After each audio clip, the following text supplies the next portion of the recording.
വിവാഹമോചിതയായ രംഭയ്ക്ക് ഭർത്താവിനെ വേണം. സർഗം എന്ന ചിത്രത്തിലെ തമ്പുരാട്ടിക്കുട്ടി വിജയലക്ഷ്മി തെന്നിന്ത്യയിലെത്തിയപ്പോൾ രംഭയായി. പിന്നെ ഇടയ്ക്കൊക്കെ മലയാളത്തിലേക്ക് വിരുന്നു വന്നെങ്കിലും തമിഴിലും തെലുങ്കിലുമായി നിരവധി ഹിറ്റ് ചിത്രങ്ങളുടെ ഭാഗമായി. അഭിനയത്തിന്റെ തിരക്കിനിടയിൽ കാനഡയിൽ ബിസിനസ്സുകാരനായ ഇന്ദ്രൻ പത്മനാഭനെ വിവാഹം കഴിച്ച് താരം കാനഡയിൽ സെറ്റിൽഡായി. ഭർത്താവിനെ ബിസിനസ്സിൽ സഹായിക്കുന്നതിനിടയ്ക്കാണ് ഇരുവരും തമ്മിൽ തെറ്റിപ്പിരിയുന്നത്. അവിടെ നിന്ന് 2 കുട്ടികളെയും എടുത്ത് രംഭ ചെന്നൈയിലേക്ക് തിരിച്ചുപോന്നു.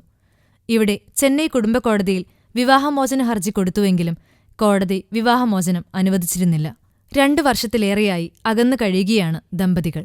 ഇപ്പോൾ വ്യത്യസ്തമായൊരു ഹർജിയുമായി രംഭ വീണ്ടും കോടതിയിലെത്തിയിരിക്കുകയാണ്. എനിക്ക് ഭർത്താവിനെ വേണം, ഞങ്ങളെ ഒന്നിപ്പിക്കണം എന്ന ആവശ്യവുമായി. ഇപ്പോൾ സിനിമയിൽ സജീവമല്ലാത്ത രംഭയ്ക്ക് വന്ന മാനസാന്തരം നല്ലതാണ്.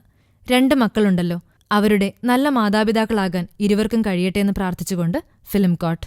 കൂടുതൽ സിനിമാ വിശേഷങ്ങൾക്കായി ഈ ചാനൽ സബ്സ്ക്രൈബ് ചെയ്യൂ. Film coat.